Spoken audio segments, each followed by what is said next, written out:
Sebagian besar HP zaman sekarang sudah dilengkapi dengan fitur Gmail. Tapi tahukah kalian, ada satu pengaturan aplikasi Gmail yang selalu aktif yang jika dibiarkan itu bisa menjadi jalan masuk para hacker untuk membobol semua data pribadi kita teman-teman. Dalam video kali ini saya akan membagikan tips atau tutorial bagaimana caranya menonaktifkan pengaturan Gmail di HP kita agar tak menjadi jalur masuknya para hacker teman-teman. Untuk langkah pertama, kita masuk saja ke aplikasi Gmail teman-teman. Kemudian kita ketuk garis 3 yang di pojok kiri atas. Kemudian kita pilih menu setelan. Lalu kita pilih yang setelan umum. Kita gulir ke bawah, kita cari menu buka link web di Gmail. Untuk tanda centangnya kita nonaktifkan saja teman-teman. Biasanya para hacker mengirimi kita sebuah email yang berisi link sebuah situs, yang jika kita ketuk maka akan langsung masuk ke situs yang mereka buat teman-teman. Dengan menonaktifkan tanda centang ini, jika ada email yang berisi link jika kita ketuk, maka akan muncul permintaan izin terlebih dahulu teman-teman.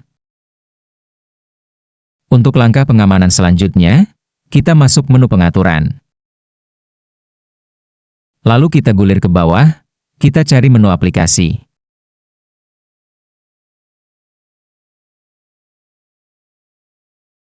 Kemudian kita pilih aplikasi default. Lalu kita masuk ke menu membuka link teman-teman.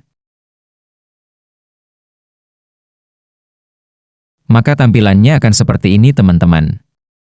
Sekedar info saja, biasanya di HP merek tertentu di bagian atas ini terdapat sebuah tombol pengaktifan menunya teman-teman. Nah jika di HP kalian terdapat tombol tersebut, kalian tinggal aktifkan saja tombolnya. Tapi jika tidak ada, seperti HP saya ini, kita harus memilih secara manual teman-teman. Contohnya seperti ini teman-teman. Di sini sebagai contoh saya menggunakan aplikasi Google teman-teman. Nah di sini kita pilih saja yang buka tautan yang mendukung. Di sini kita pilih saja yang selalu tanya. Ini berguna apabila teman-teman ingin masuk ke sebuah situs, maka akan muncul pertanyaan persetujuan terlebih dahulu. Seperti apakah kamu akan menggunakan Google untuk masuk ke situs ini?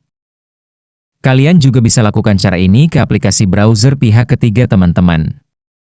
Seperti Opera Mini atau UC Browser jika di HP kalian terdapat aplikasi tersebut. Jadi seperti itu ya teman-teman, cara menonaktifkan salah satu pengaturan Gmail yang bisa menjadi jalan masuknya para hacker melalui Gmail kita teman-teman. Sekian dulu tutorial dari saya, semoga bermanfaat, sampai jumpa di video selanjutnya.